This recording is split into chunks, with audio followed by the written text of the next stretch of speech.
ন চাউলৰ পায়স যোৱা বছৰ বনাইছিলোঁ, খুব ভাইৰেল হৈছিলে মোৰ ভিডিঅ'টো। এইবাৰো দিছোঁ। আঘোণ মাহৰ এই ন খোৱা নিয়মটো আমি পায়সেৰে কৰি থওঁ। মাঘৰ বিহুৰ উৰুকা দিনাখনে ন খোৱা হয়। এয়া মই 10 লিটাৰ গাখীৰত জহা চাউল দি দিছোঁ। প্ৰথমতে 3-4 মুঠি দি লৈ এয়া ভালকৈ লৰাই লৈ এয়া গোটেই চাউলখিনি মই ইয়াতে দি দিছোঁ। মই 10 লিটাৰ গাখীৰত 2 কেজিমান চাউল দিছোঁ, জহা চাউল। আৰু খুব ভালকৈ লৰাই থাকিব লাগিব। নতুন চাউলৰ পায়স বনাবলৈ অলপমান কষ্ট হয়, যিহেতু লদা বান্ধিয়ে যায়। এনি টাইম মানে লৰাই থাকিব লাগিব হেতাখন। আৰু মোৰ টৌটোত ইমানেই বেছি ফুল হৈ গ'ল চাউলখিনি, মই পিছত এই ডাঙৰ চচটোলৈ দি দিব লগা হ'ল। আৰু এয়া 1 বাতি দি দিছোঁ কাজু।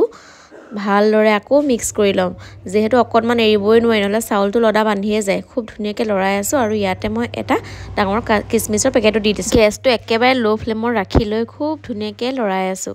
আপোনালোকে কোনে কোনে ন খালে মোক কমেণ্ট কৰি জনাব দেই। সৰু থাকোঁতে যে আগতে ন খোৱা বুলি ক'লে ইমান ভাল লাগে, পৰিয়ালৰ সকলোবোৰ গোট খায়। আজিকালি সকলো ব্যস্ততাৰ কাৰণে তেনেকুৱা দিন নহাই হ'ল বাৰু। আৰু পায়সখিনি মোৰ ঘন হোৱাত এয়া চেনি মই দি দিছোঁ।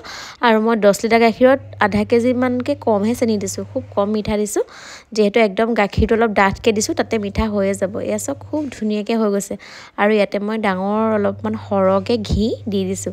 ঘি দি লৰাই লৈছোঁ। পায়স বুলি ক'লে ড্ৰাই ফ্ৰুটছ আৰু ঘি অলপমান বেছি হ'লে খাই ভাল লাগে চাবচোন। আৰু এয়া আগলি কলাপাতত মই গোঁসাই ঘৰলৈ বুলি প্ৰথমতে আগবঢ়াই লৈছোঁ।